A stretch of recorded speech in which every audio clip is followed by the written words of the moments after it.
Olá, querido irmão, olá, querida irmã, que maravilha! Aprender com São Luís Maria Grião de Montfort esse método de como estarmos cada vez mais pertencentes, mais ainda mergulhados no sacratíssimo coração de Jesus e pertencemos a Ele, pertencemos a Jesus, mas não é a consagração total a Nossa Senhora? Sim, São Luís Maria Grião de Montfort nos ensina justamente isso. Quanto mais você pertence a Maria Santíssima, mais você pertence, mais ainda você pertence a Jesus Cristo. E olha só o que ele diz no parágrafo 72. Nada há entre os homens que mais nos faça pertencer a outrem do que a escravidão. Podemos dizer assim, nada havia, né? Mas enfim. Do mesmo modo, nada há... Porque São Luís na época que São Luís escrevia isso, ainda era muito comum a prática da escravidão, né? Hoje não é mais.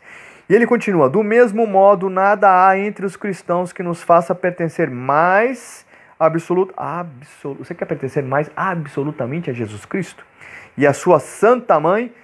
Então, olha só, do que a escravidão voluntária. Isto é, conforme o exemplo do próprio Jesus, que tomou a forma de escravo por nosso amor, e da Santíssima Virgem, que se disse serva e escrava do Senhor. O apóstolo chama-se com certa ufania servo de Cristo. Chama-se com certa ufania servo de Cristo. Porém, por várias vezes os cristãos são chamados na Sagrada Escritura de servos de Cristo. Segundo a justa observação de um grande homem, a palavra servo significa outrora apenas escravo, porque ainda não havia servos como os de hoje. Os senhores só eram servidos por escravos ou libertos.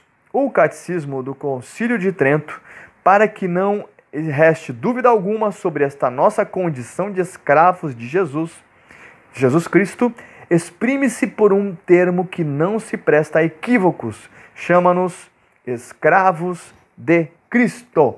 Então, ele vem consertar um pouco essa questão, e nós também sabemos da tradução, né? Porque o sentido antigamente, o servo era o escravo, né? E depois, na época de São Luís, só quem trabalhava para outra pessoa era o escravo. Depois, na época de São Luís, existia o escravo e o servo era o empregado. E hoje só existe o empregado. Hoje até para nós faz muito sentido quando se fala servo, porque quando você fala o servo, você está... existe esse sentido, né, de que você está servindo como um escravo, como um senhor, porque aquele que trabalha por um salário é o empregado e não o servo, né? Apesar que também temos um pouco aquela questão do servo é aquele que trabalhava com uma pequena paga, mas dependia muito do seu senhor. Enfim, o que São Luís quer dizer é o seguinte: nós, com relação a Deus, somos escravos, porque Deus, como São Luís nos explica, e depois a gente pode aprofundar muito mais nos ensinamentos da igreja, Deus tem o total poder sobre a nossa vida. Ele quem determina quem vai ter sucesso em tal área, quem não vai, quem vai fazer tal coisa e quem não vai. Ele é quem tem todo o poder em suas mãos, ele quem determina como as coisas como elas devem acontecer. Se ele determina quando e quem vai morrer em que determinado momento, é sinal que ele é o grande Senhor. E outra coisa, se você diz que Jesus é o teu Senhor, não existe Senhor se não existe escravo.